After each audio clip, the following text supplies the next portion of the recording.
بسم الله الرحمن الرحيم. السلام عليكم ورحمة الله وبركاته.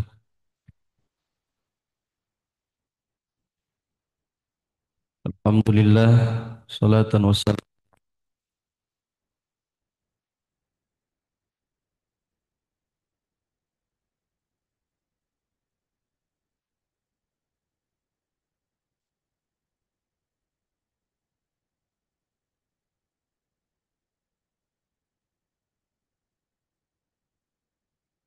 akan membahas tentang sebab-sebab pengampunan dosa. Insyaallah akan disampaikan oleh guru kita, Ustadz Abdullah Sya'rani. Mudah-mudahan kita semua yang hadir di tempat ini mendapatkan keberkahan apa yang disampaikan oleh beliau insyaallah. Untuk itu kami persilahkan untuk guru kita Ustadz Abdullah Sya'rani untuk menyampaikan kajiannya yakni tentang sebab-sebab pengampunan dosa. Mari sama-sama kita dengarkan kepada beliau kami persilahkan dengan hormat.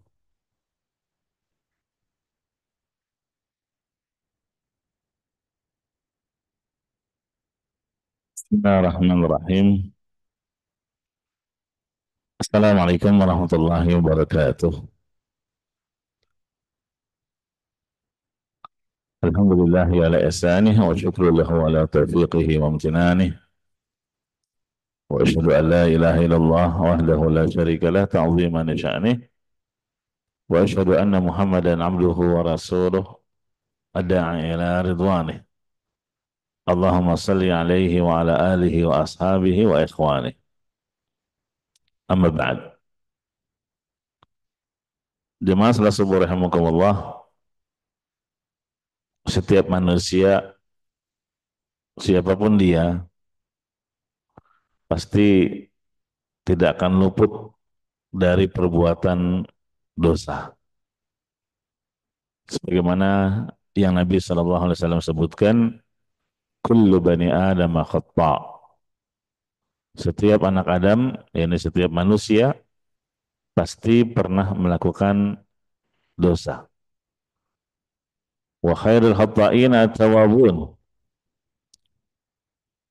Dan sebaik-baik orang yang bersalah adalah yang senantiasa bertobat. Nah, ini dalil bahwa setiap manusia pasti pernah melakukan kesalahan. Itu menjadi sunnatullah. Dan juga disebutkan dalam hadis lain dari sahabat Abu Hurairah radhiyallahu anhu, Rasulullah sallallahu alaihi wasallam bersabda, "Walladzi nafsi biyadihi law lam tuznibu la dhahaballahu bikum." Demi Allah yang jiwaku berada di tangannya, kalau seandainya kalian tidak berdosa, maka Allah akan membinasakan kalian. Wala jaa biqaumin yuznibun, dan Allah akan mendatangkan kaum yang lain yang melakukan dosa, wa yastaghfirunallah, lalu setelah itu mereka beristighfar, memohon ampunan kepada Allah, fa yaghfir lahum, lalu Allah pun mengampuni dosa mereka. Hadis riwayat Muslim. Dan beberapa dalil lainnya ya yang semakna dengan ini. Apa hikmahnya? Kenapa Allah takdirkan setiap manusia itu pasti terjatuh dalam dosa, dalam kesalahan? Jawabannya adalah agar manusia tidak terjatuh ke dalam sifat ujub, bangga diri. Karena sifat ujub ini dapat menggugurkan amalan saleh. Ya, sifat ujub dapat menggugurkan amalan saleh. Orang ujub biasanya ketika merasa dirinya baik, merasa dirinya suci dari dosa, merasa dirinya banyak melakukan ibadah dan ketaatan. Nah, itu syaitan akan menggodanya melalui pintu ujub. Ya, apalagi kalau sampai merendahkan orang lain. Ya, dia bangga terhadap diri sendiri, bahkan menganggap dirinya telah memegang kunci surga, pasti memasukinya. Nah, itu ujub. Nah, ini bahaya. Ya, kalau orang banyak melakukan ibadah tapi seperti itu keadaannya. Adapun orang yang terjerumus ke dalam perbuatan dosa, dia tidak akan menganggap dirinya hebat. Dia tidak akan menganggap dirinya hebat. Bahkan dia merasa lemah karena kalah dengan bisikan syaitan, kalah dengan dorongan hawa nafsu, mudah dalam apa? Terperangkap dalam jebakan syaitan. Itulah orang yang berbuat dosa, merasa dirinya hina, ya, dalam kubangan kemaksiatan itu. Nah, ini jauh lebih baik ya orang yang keadaannya seperti itu, sehingga mendorongnya untuk beristighfar, memohon ampunan kepada Allah, mengharapkan rahmatnya dan seterusnya. Kemudian hikmah lainnya, dengan berdosa seorang hamba akan lebih mengerti akan keagungan nama-nama Allah. Allah kan memiliki asmaul husna banyak, walillahil asmaul husna. Ya, kita nggak membatasi asmaul husna. Nah, setiap nama-nama Allah itu mengandung makna. Nah, dengan terjatuhnya seorang hamba ke dalam perbuatan dosa, ya, dia lebih mengerti akan keagungan nama Allah, misalnya Al-Ghafur, Allah itu Maha Pengampun. At-Tawwab, Allah Maha menerima taubat.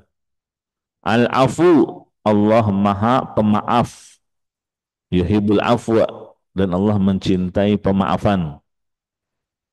As-Sittir, Allah Maha menutupi aib hamba-hambanya.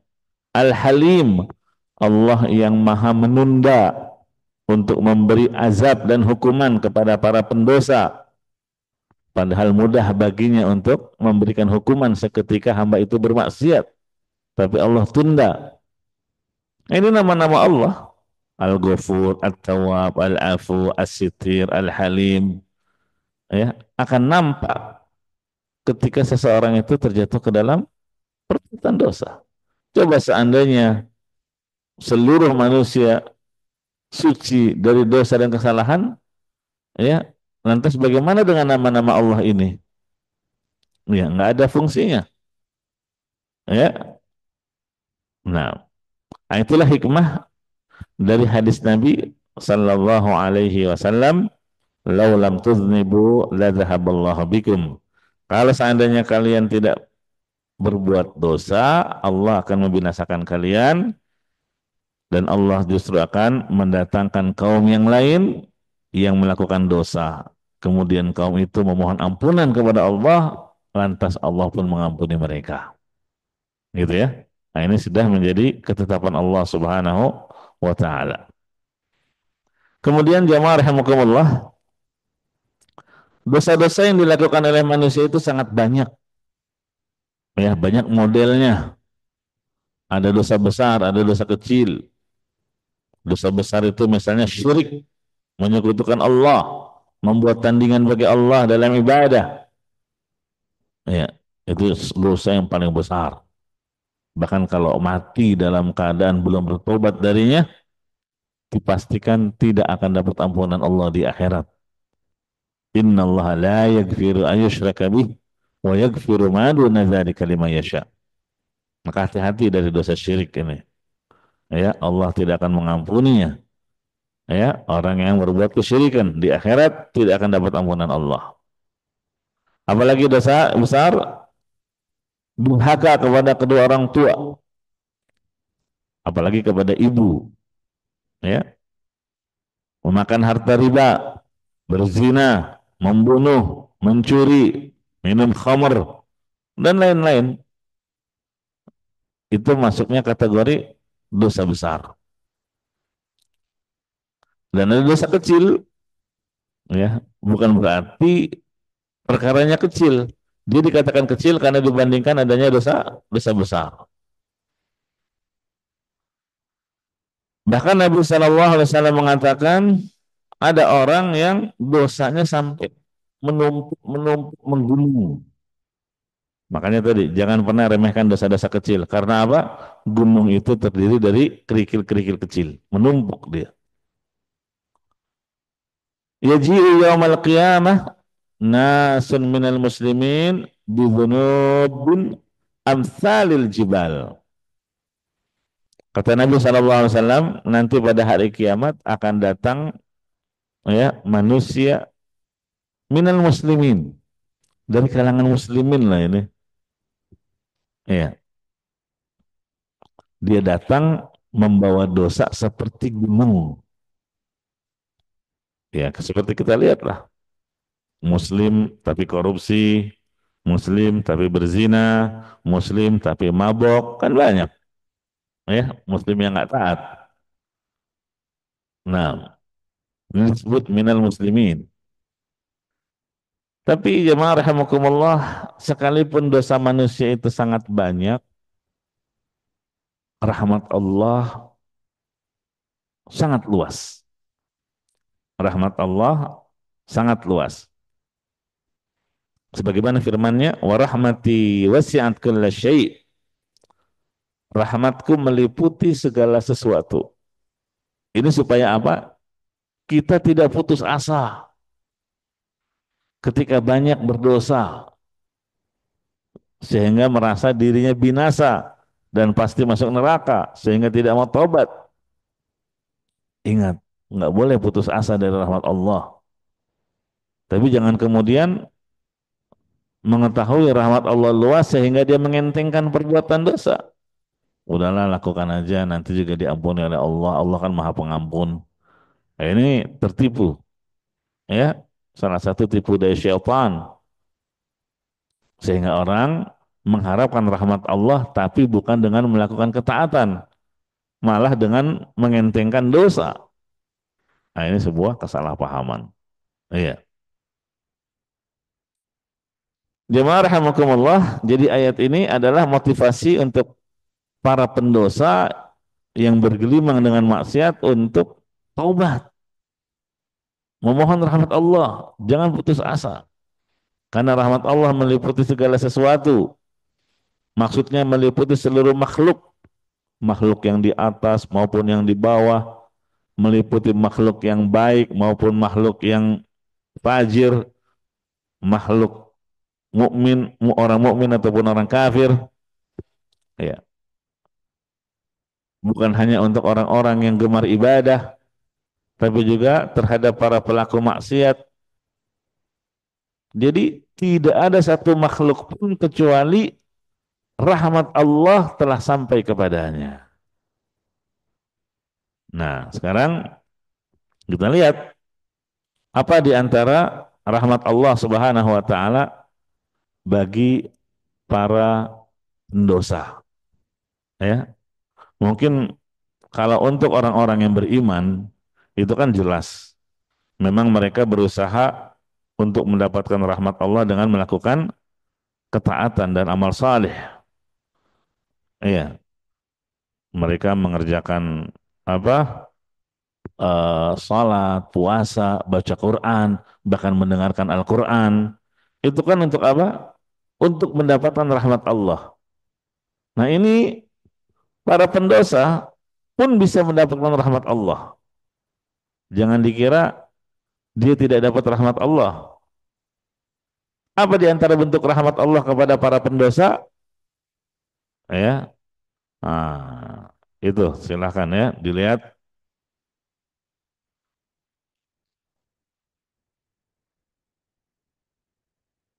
Qadar dibaca. Set. Hmm, Bukan, di antara rahmat Allah. Nih, halaman 2.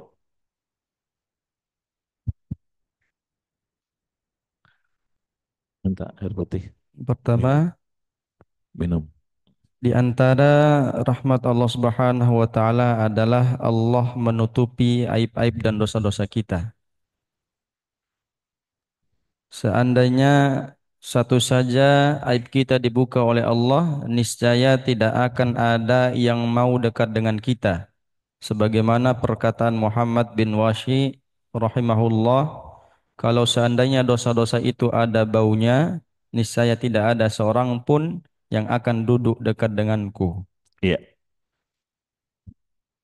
ini di antara rahmat Allah kepada para pendosa, orang yang berbuat dosa, orang yang memiliki aib dan kesalahan. Jadi tadi saya katakan apa? Sebagaimana ayat di atas, wa rahmati wasi'at kulla syai', rahmat Allah meliputi segala sesuatu.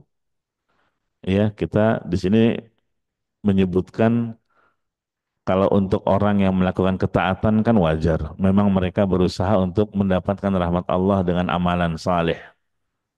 Ya, tapi di sini lain halnya dengan para pendosa. Mereka melakukan perbuatan-perbuatan, tapi ternyata rahmat Allah pun tetap sampai kepadanya. Apa bentuk rahmat Allah kepada para pendosa? Ini, Allah menutupi dosa-dosanya. Allah menutupi aib-aib kita, kesalahan-kesalahan kita. Ya, makanya jamaah azanillahu wa iyyakum, kalau seseorang dimuliakan oleh orang lain, dihormati, disanjung, itu sebetulnya bukan karena kemuliaannya atau bukan karena kebajikannya, tapi karena apa? Karena aib-aibnya dia ditutupi oleh Allah. Begitu juga dengan kita. Makanya jangan ujub. Ya, kalau kita dimuliakan orang lain, dihormati orang lain, sebetulnya bukan karena kemuliaan dan kebaikan yang kita lakukan, tapi karena apa? Karena dosa-dosa dan aib-aib kita ditutupi oleh Allah. Seandainya aib-aib itu dibuka oleh Allah, niscaya tidak akan ada yang mau berteman dengan kita. Ya, jazakallah khairan. Enggak ada yang mau dekat dengan kita. Sebagaimana dikatakan oleh Muhammad Al-Wasi, "Lau kana lidzunubi rihun ma jalasa ilayya ahadun." Ini kalau seandainya dosa yang dilakukan manusia itu mengakibatkan adanya bau, pasti baunya bau nggak enak kan? Dosa. Kita aja kalau dekat dengan orang bau badan, bau ketek, bau keringat, nggak nyaman kita. Berusaha menjauh darinya. Iya. Kalau seandainya dosa-dosa yang dilakukan manusia itu ada dampak bau, niscaya tidak akan ada seorang pun yang mau duduk dekat denganku. Tapi karena rahmat Allah, dosa itu tidak demikian. Iya, nggak mengeluarkan bau. Iya. Demikian juga dalam riwayat yang lain disebutkan, wallahi lau alimu qabiha sarirati la abas salam alayya man yalqani. Ini bait syair.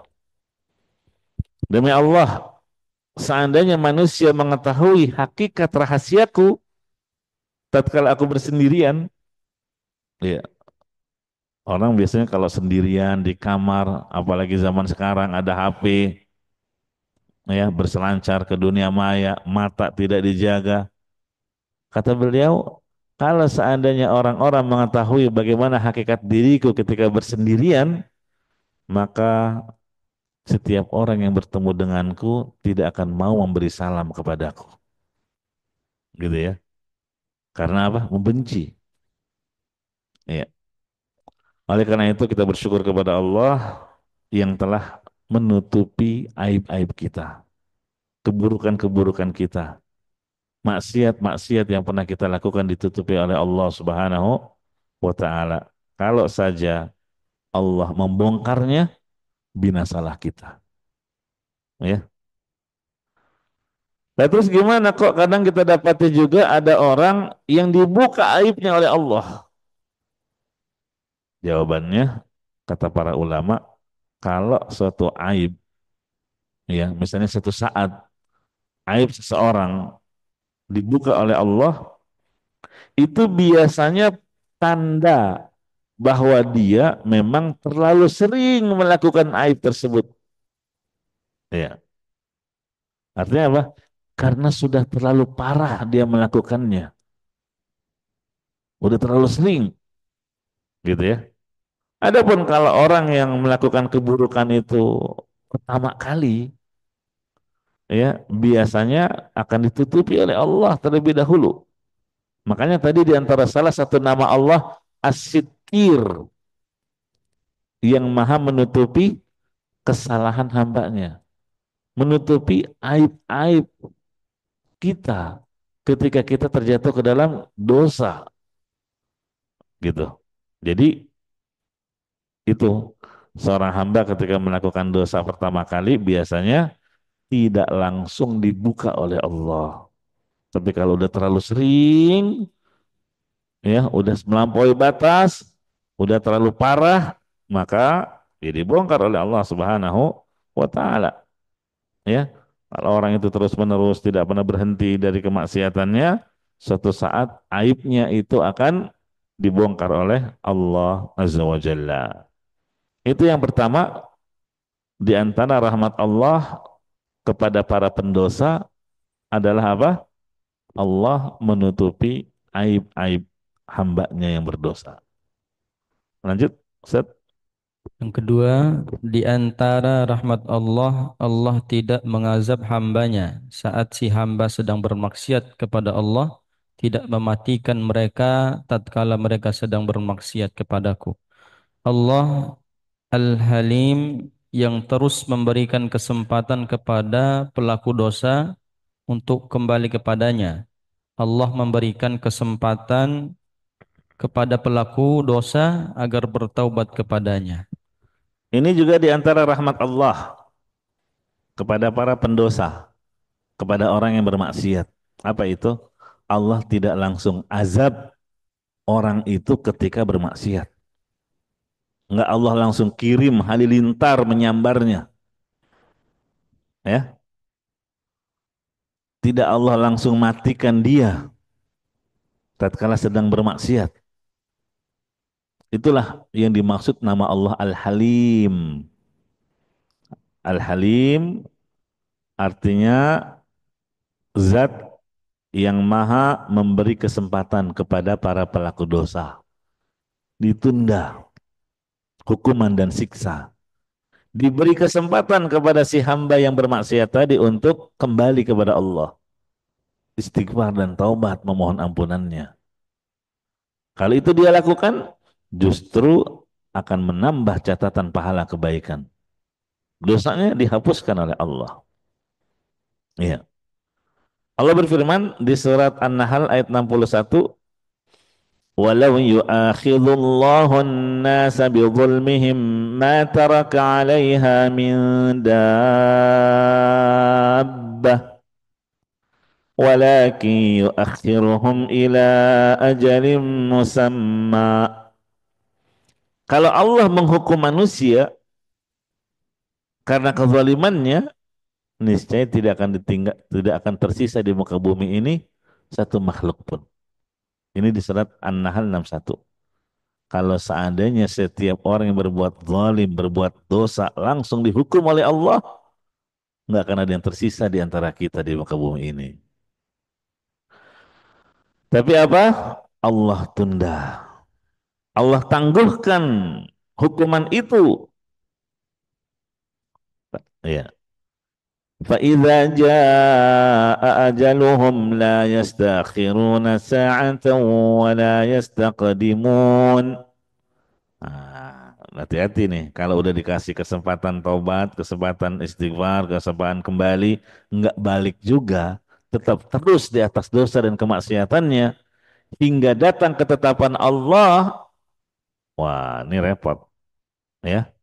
Kalau sudah tiba waktunya yang ditentukan oleh Allah, tidak dapat ditunda, tidak dapat diundur barang sesaat pun, tidak juga bisa disegerakan. Ya, makanya banyak orang juga yang sudah melampaui batas sehingga Allah jadikan mereka mati dalam keadaan su'ul khotimah. Ya kan? Ada yang mati lagi joget, ada yang mati lagi maksiat lah. Ya, Allah cabut nyawanya tatkala dia sedang bermaksiat. Iya, kenapa? Karena tadi sudah banyak kesempatan Allah beri, tapi tidak juga dia taubat dan kembali kepada Allah. Ya, sementara ada juga sebagian kita yang sudah berulang-ulang bermaksiat, tapi masih Allah beri kita nafas, maka untuk gunakan kesempatan emas, masih Allah beri kesempatan, gunakan dengan istighfar, kembali kepada Allah, taubat dengan taubatan nasuha. Ya. Kemudian yang ketiga, Yang ketiga, di antara rahmat Allah Subhanahu wa taala adalah jika Allah memberikan siksaan atau musibah kepada hambanya, itu pun tujuannya agar sang pendosa ingat dan sadar serta segera kembali kepadanya. nah ini rahmat Allah.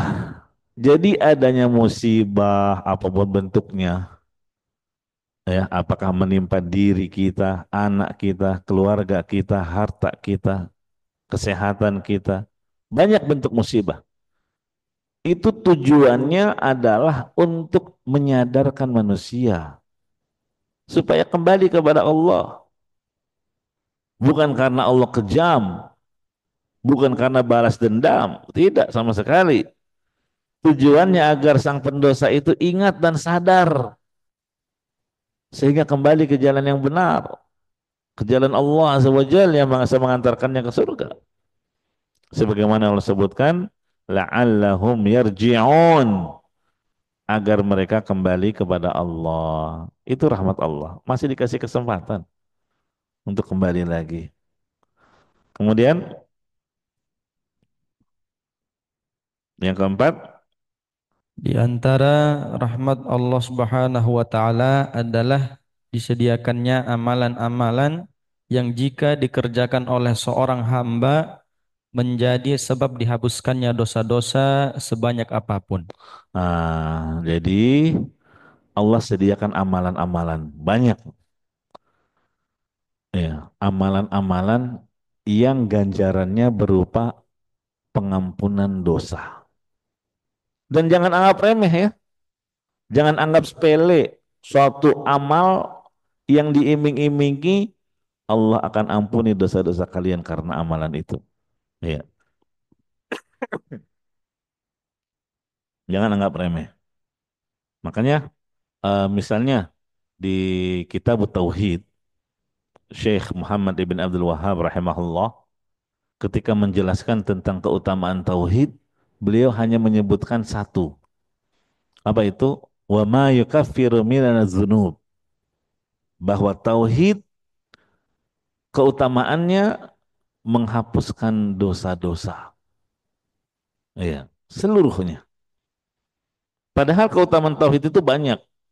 Iya, di antaranya akan masuk surga, di antaranya akan terhindar dari siksa dan azab neraka. Iya, di antaranya akan mendapatkan syafaat dan seterusnya. Tapi ini semua diraih kalau apa? Dosanya diampuni. Gitu. Contoh lain, Aisyah radhiyallahu anha, dia pernah bertanya kepada suaminya, ya Rasulullah SAW, ya Rasulullah, kalau saya tahu satu malam itu adalah malam Lailatul Qadar, itu kan malam mustajab doa tuh. Apa yang sebaiknya saya pinta kepada Allah? Iya, doa apa yang sebaiknya saya panjatkan? Apa kata Nabi SAW? mintalah pengampunan. Ya, pengampunan dosa-dosa. Dengan mengucapkan apa? Allahumma innaka afuwan tuhibbul afwa fa'fu anni. Itu kan isinya memohon, ya Allah, Engkau adalah Maha Pemaaf, maafkanlah dosa-dosaku. Iya. Al-afu itu lebih tinggi daripada sekedar al-ghafur. Allahumma gfirli. Ya, kalau Allahumma gfirli cuma ditutupi. Ini dosa-dosa kita cuma ditutupi saja. Diangkat penutupnya masih ada catatannya. Tapi kalau al-afu itu dihapus. Jadi minta dihapus, minta diampuni oleh Allah. Iya. Itu yang Nabi ajarkan kepada Aisyah radhiyallahu anha.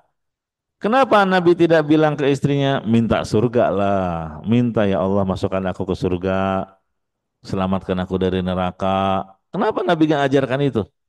Tapi disuruh mintalah pengampunan atas dosa-dosamu. Jawabannya, karena besarnya amalan ini. Ya, dengan diampuni dosa-dosamu, pasti kamu akan meraih surganya dan terhindar dari neraka. Begitu, udah otomatis. Ya. Nah, ini di antara rahmat Allah, Allah menyediakan untuk kita amalan-amalan yang kalau kita kerjakan amalan itu, pahalanya berupa pengampunan dosa. Sering dalam Al-Quran Allah menyebutkan, yukaffir ankum sayyiatikum. Allah akan ampuni dosa-dosa kalian jika kalian melakukan amalan-amalan ini disebutkan. Di antaranya kalau kalian beriman dan beramal saleh, gitu ya. Syekhul Islam Ibnu Taimiyah dalam kitabnya Majmu' Fatawa menjelaskan ada 10 sebab yang menjadikan dosa seorang hamba dihapuskan oleh Allah Ta'ala. Iya. Ada 4 sebab di dunia sebelum kita meninggal dunia. Ya, sebelum seseorang wafat ada 4 sebab. Iya, kalau dia lakukan akan dihapuskan kesalahannya, dosanya. Ada 3 sebab ya dihapuskannya dosa ketika orang itu berada di alam kubur. Udah pindah alam nih, masih saja Allah sediakan hal-hal yang menjadi penggugur dosanya. Sehingga nanti ketika dibangkitkan, meringankan dia di saat proses hisabnya. Dan ada 3 sebab itu terjadinya setelah hari kebangkitan, hari kiamat. 10 ya. 4 ketika masih di dunia, 3 di alam kubur, 3 lagi di hari kebangkitan. Ya, silakan baca 4 sebab di dunia. Yang pertama, 4 sebab di dunia sebelum seseorang meninggal dunia. Yang pertama, bertaubat. Yang kedua, beristighfar. Yang ketiga, mengerjakan segala bentuk kebaikan. Yang keempat, berbagai musibah yang menimpa seorang mukmin di dunia. Nah, ini sebab-sebab di dunia sebelum seseorang itu meninggal dunia. Taubat. Ya. Sepakat para ulama bahwa kalau orang yang melakukan dosa terus dia bertaubat, iya, akan menghapuskan dosa-dosanya. Tapi memang ada pertanyaan, ya. Kenapa kalau kita perhatikan di surat At-Tahrim itu Allah menggunakan lafadznya asa rabbukum ayyukaffir ankum sayyiatikum. Tobatlah kamu, mudah-mudahan Allah menghapus dosa-dosamu. Pakai kalimat mudah-mudahan. Berarti nggak pasti. Beda dengan orang kafir. Kalau taubat dari kekafirannya itu dipastikan yughfar lahum ma qad salaf. Iya kan? Di surat Al-Anfal ayat 38.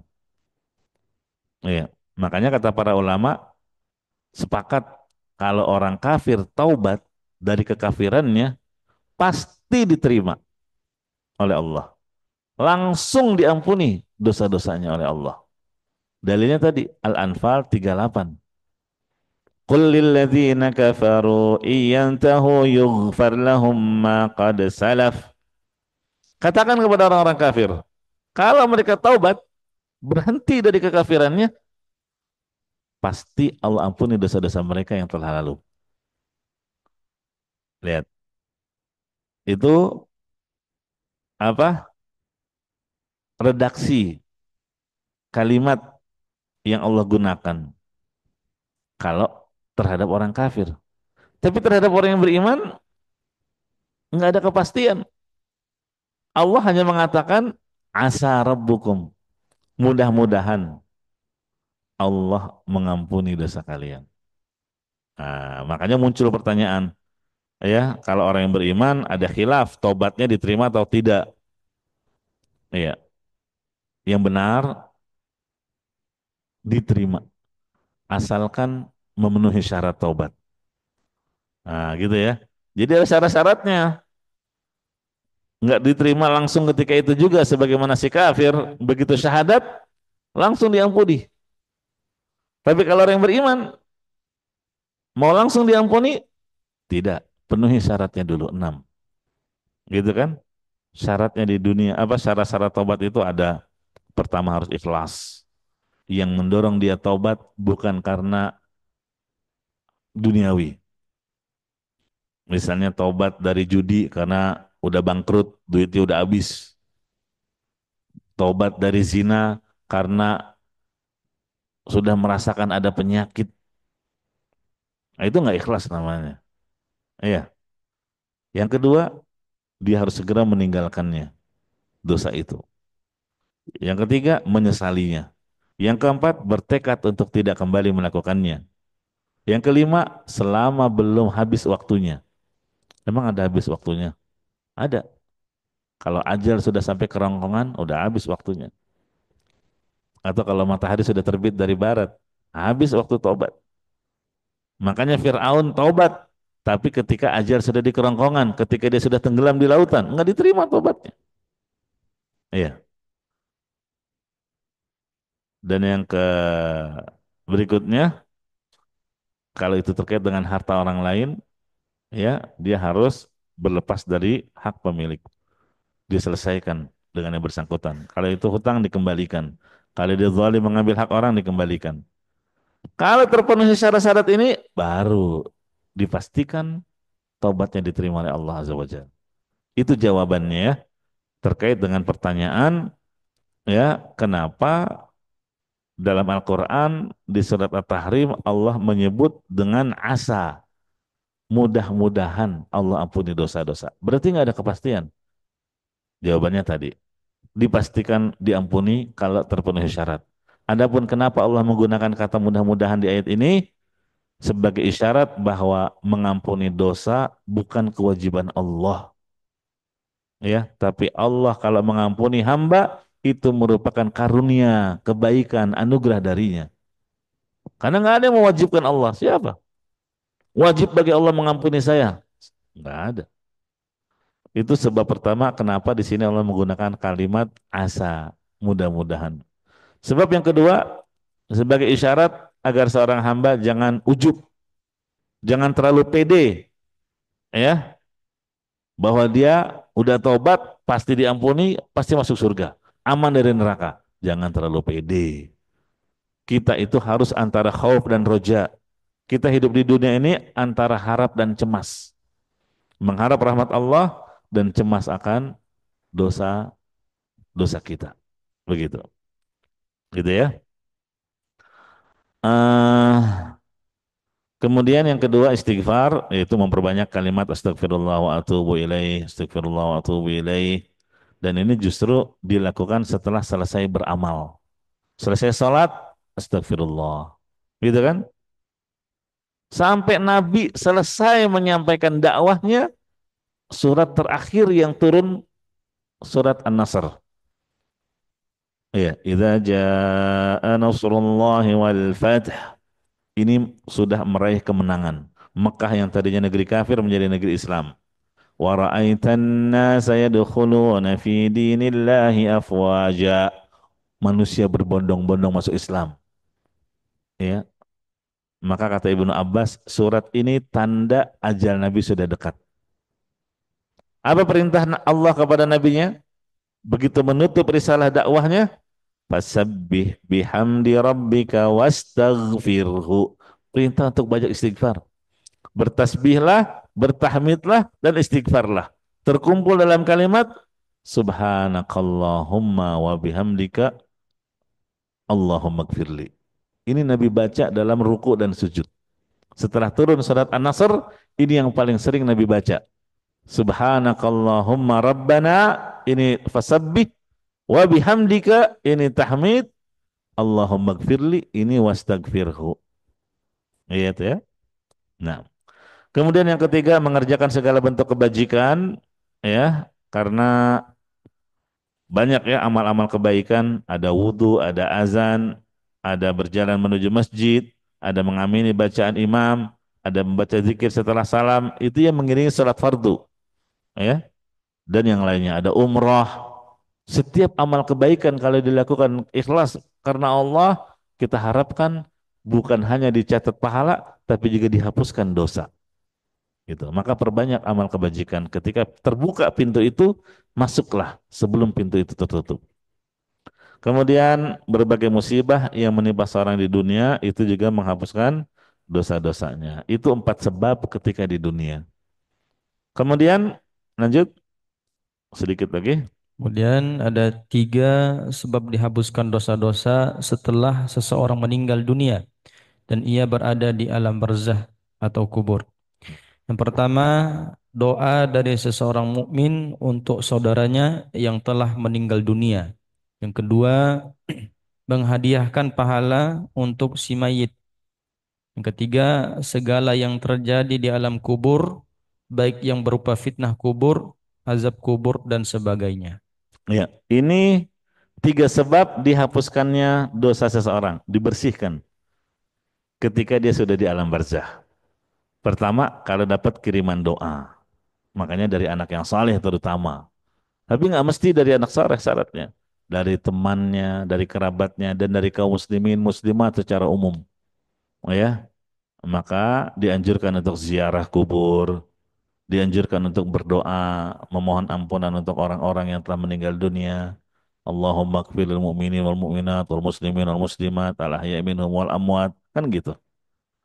Itu kan umum. Kalau lebih persennya lagi itu lebih bagus. Kita sebut namanya, ya Allah ampunilah si fulan bin fulan yang kita kenal baik. Iya. Itu akan sampai kepada si mayit. Ya. Yang kedua, menghadiahkan pahala. Misalnya kita umrah atau haji atau sedekah. Yang kita niatkan pahalanya ini untuk si mayit yang ada di dalam kubur. Ya. Nah, apalagi kalau si mayit di masa hidupnya punya amalan jariah seperti bangun masjid, punya pesantren, punya wakaf. Wah, ini akan terus juga mengalir pahala kepada dia yang bisa meringankan dosa-dosanya. Dan yang ketiga adalah apa-apa yang terjadi dalam kubur kalau memang dia fitnah kubur itu pertanyaan, ujian, pertanyaan mungkar nakir, mar rabbuka wa ma dinuka wa man nabiyyuk, gitu ya. Kemudian kalau hasilnya ujian itu apa? 2 kemungkinan. Dapat nikmat kubur atau siksa kubur. Kalau siksa kubur itu membersihkan dosa-dosanya. Kan ada orang-orang yang mengingkari enggak ada itu azab kubur. Kenapa? Masa belum ada pengadilan, belum ada hisab, udah diazab duluan. Jadi dia menganalogikan hukum di akhirat dengan hukum di dunia. Iya. Padahal hukum di dunia saja seseorang kalau sudah jadi tersangka, ditangkap dan dipenjara untuk proses pengadilan. Berarti kan dia sudah kena hukuman juga. Iya. Nah, jadi itu analoginya mereka, masa logikanya berpikir nggak mungkin lah orang belum disidang sudah dihukum duluan. Padahal dalil dari Al-Quran dan hadis banyak. yang menunjukkan adanya siksa kubur. Ya, dan siksa kubur itu di antara faedahnya apa? Membersihkan dosa-dosamu. Sehingga nantinya ketika engkau dibangkitkan, sudah lebih ringan perkaranya. Lanjut, yang terakhir. Yang terakhir, adapun sebab-sebab dihapuskannya dosa-dosa setelah terjadinya kiamat adalah yang pertama mendapatkan syafaat. Yang kedua, Allah mengujinya di padang mahsyar dengan berbagai kengerian yang ada di sana. Yang ketiga, seseorang mendapatkan rahmat dari Allah Subhanahu wa taala. Iya, ini setelah hari kebangkitan. Ada syafaat. Syafaat itu diantaranya ada orang yang timbangannya balance. Baik sama buruknya sama. Ada lagi yang lebih parah. Kebaikannya ringan, ya. Kebaikannya ringan, keburukannya berat. Harusnya kan neraka. Tapi dengan syafaat dimaafkan. Sehingga dia tidak masuk neraka dan dimasukkan ke surga. Begitu. Adapun yang kedua, Allah mengujinya di padang mahsyar dengan berbagai kengerian. Matahari mendekat, ya, itu luar biasa.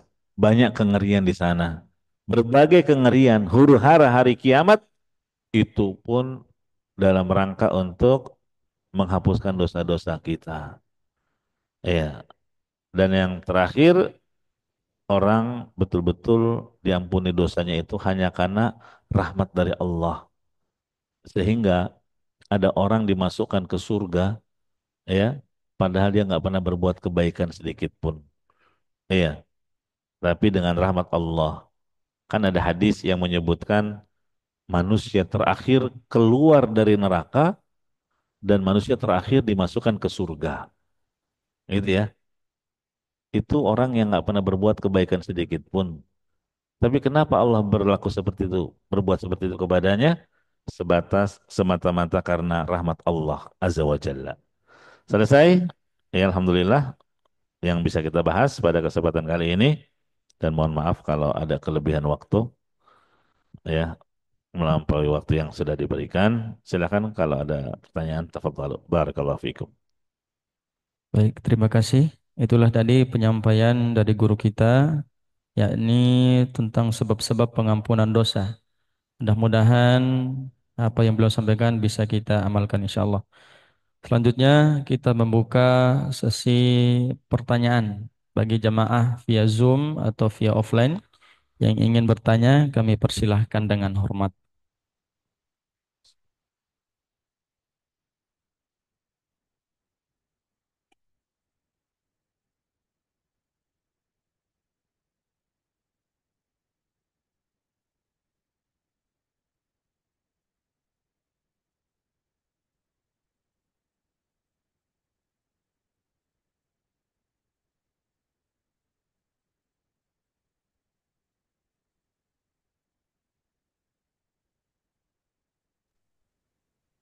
Ada? Oh,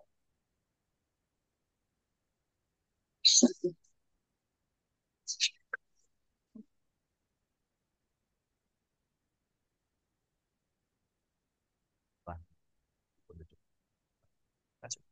Cukup. Boleh, boleh.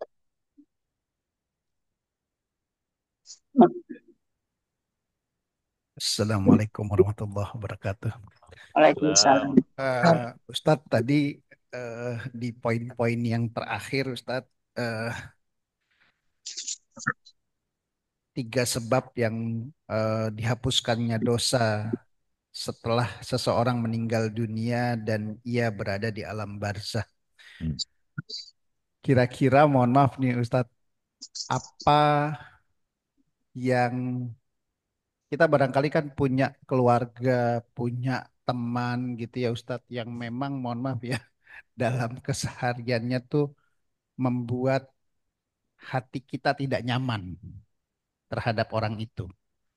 Tapi kan kalau dari saya baca di sini kan doa seorang mukmin untuk saudaranya yang telah meninggal dunia. Nah, kira-kira dari kita nih yang mestinya bisa membantu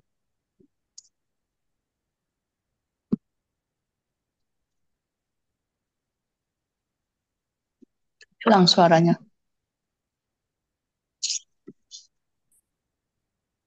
Gitu ya. Belum orang kadang-kadang ada ulahnya gitu. Nah, kira-kira apa yang bisa menjadi lebih maulah mendorong kita untuk mau mendoakan seluruh eh,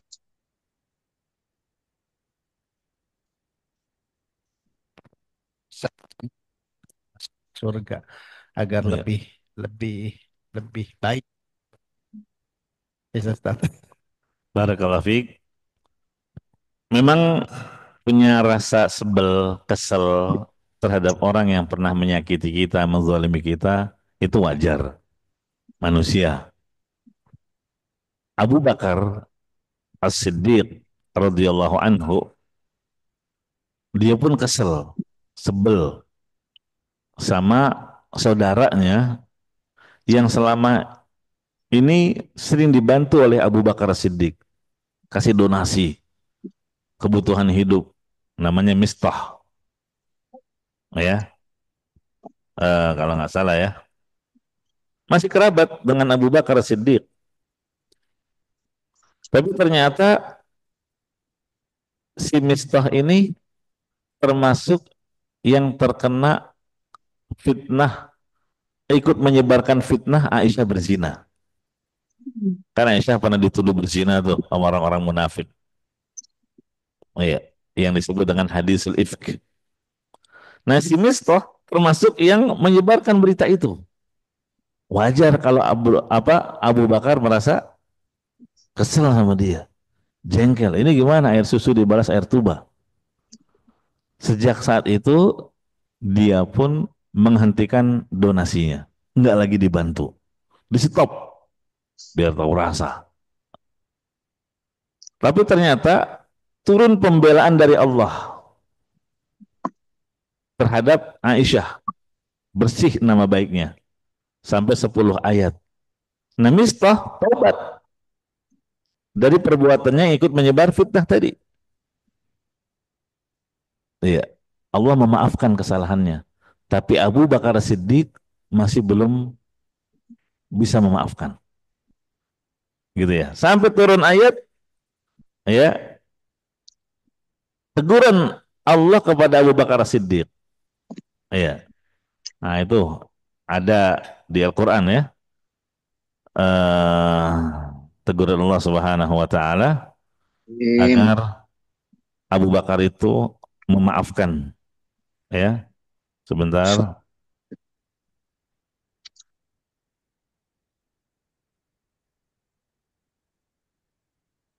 di surat apa ya?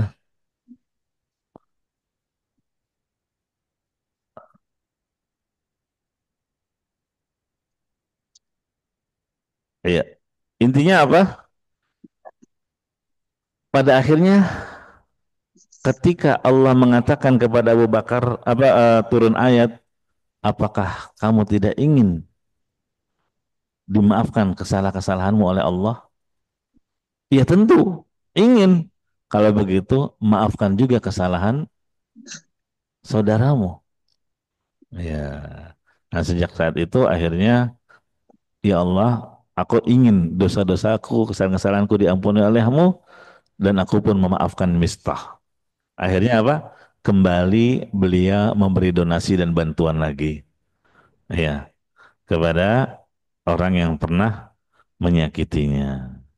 Ya, itu kisah yang sahih ya di dalam Al-Quran, yang menjadi sebab apa, hendaklah kita menjadi orang yang pemaaf.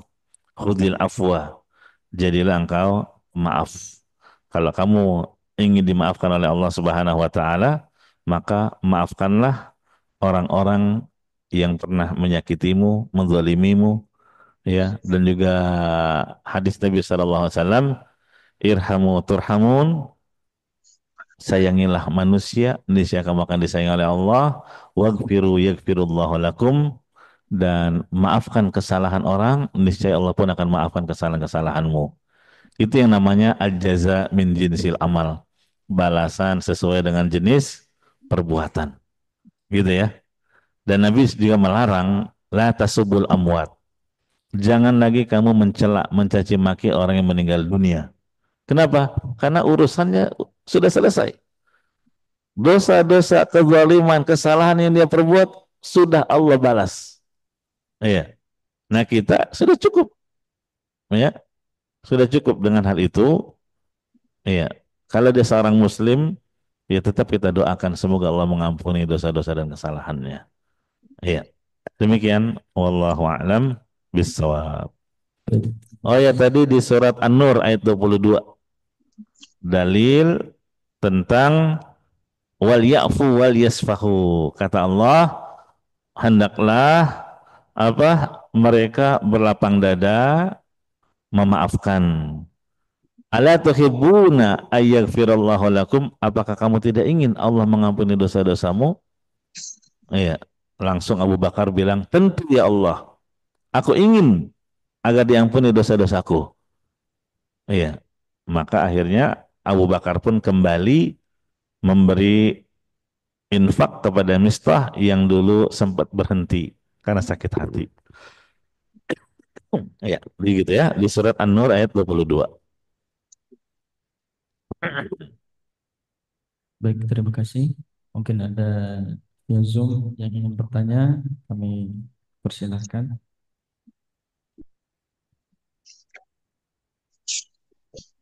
Boleh bertanya, Ustadz?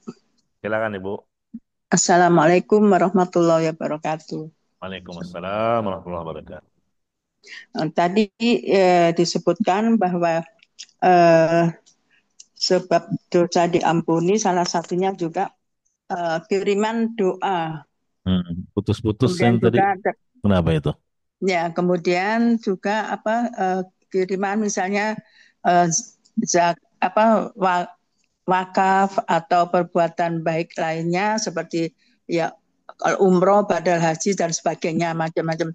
Nah itu tapi sementara kita pernah mendengar bahwa orang yang sudah meninggal itu sudah terputus semua tugas-tugasnya atau kewajibannya untuk beramal.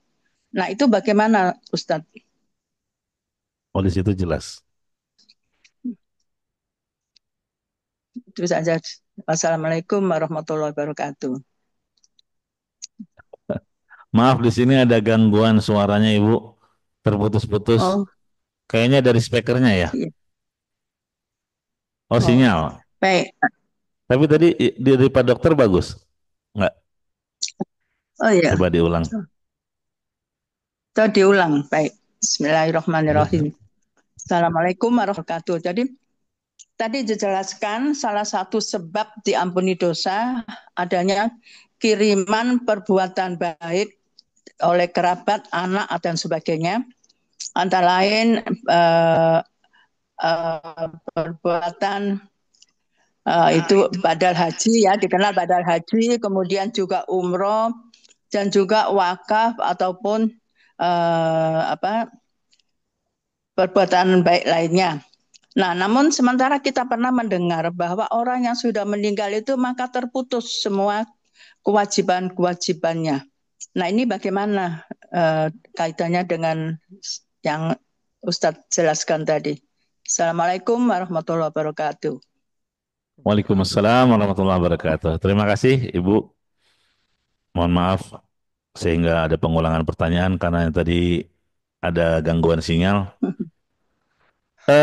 Memang pada asalnya idza matal insan inqata anhu amaluhu. Kata Nabi SAW, manusia kalau sudah meninggal dunia terputus sudah amalannya. Maksudnya gimana?